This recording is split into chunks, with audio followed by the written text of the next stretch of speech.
ஓம் சாந்தி. சிவத்தந்தை ஞான வைரத்துளிகள் 22/5/2026. இனிமையான குழந்தைகளே, தானம் வீட்டிலிருந்துதான் ஆரம்பிக்க வேண்டும். அதாவது தேவி தேவதா தர்மத்தை சார்ந்தவர்களே சிவன் அல்லது தேவதைகளின் பூஜாரி ஆவர். அவர்களுக்கு முதலில் ஞானத்தை அளியுங்கள். பாபாவின் எந்த கடமையை வேறு எந்த மனிதரும் செய்ய முடியாது. ஏன்?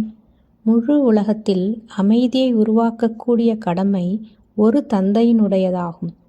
மனிதர்கள் உலகத்தில் அமைதியை உருவாக்க முடியாது. ஏனென்றால் அனைவரும் விகாரி ஆவர்.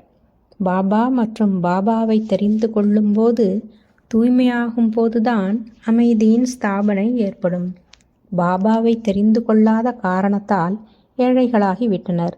மன்மனாபவ என்றால் எல்லையற்ற தந்தையை நினையுங்கள் என பொருள் என்று அடிக்கடி கூற வேண்டியிருக்கிறது. பரமாத்மா பரம்பிதாவை தவிர வேறு யாரும் சிருஷ்டியின் முதல் இடை கடைசியின் இரகசியத்தை தெரிவிக்க முடியாது. யாரும் ராஜயோகத்தை கற்பிக்க முடியாது.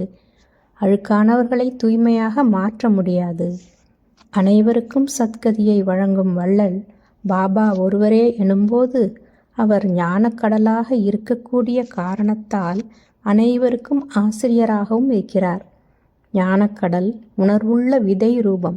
இப்போதோ ராவண ராஜ்யம் ஆகும். அனைவரும் விகாரிகளாக இருக்கின்றனர். காமம் மிகப்பெரிய எதிரி என்று பாபா கூறுகின்றார். இது முதல் இடை இறுதி வரை துக்கத்தை அளிக்கிறது. இப்போது இதை வெற்றியடைந்து தூய்மையாகுங்கள். நீங்கள் பல பிறவிகளாக பாவம் செய்துள்ளீர்கள்.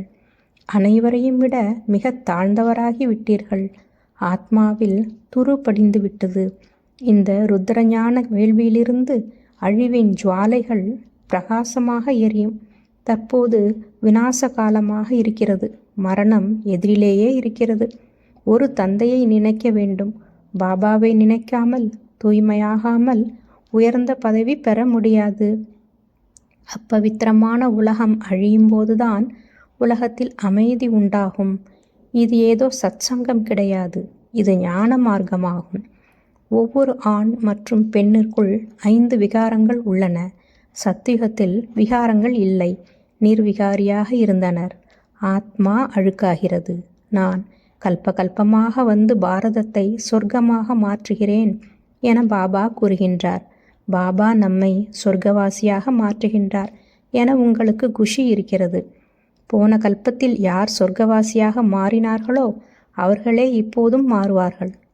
பிராமணன் ஆகாமல் தேவதையாக ஒருபோதும் ஆக முடியாது.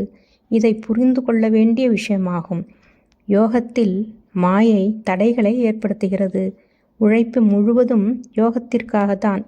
மாயையின் வேலை வருவது மற்றும் உங்களது வேலை வெற்றியடைவதாகும். நல்லது. மன்மனாபவ. தன்னை ஆத்மா என உணர்ந்து ஆத்மாவின் தந்தை பரமாத்மாவை அன்பாக நினைவு செய்வதால் பல பிறவிகளுக்கான பாவ கர்மங்கள் அழிந்து போகும். ஓம் சாந்தி.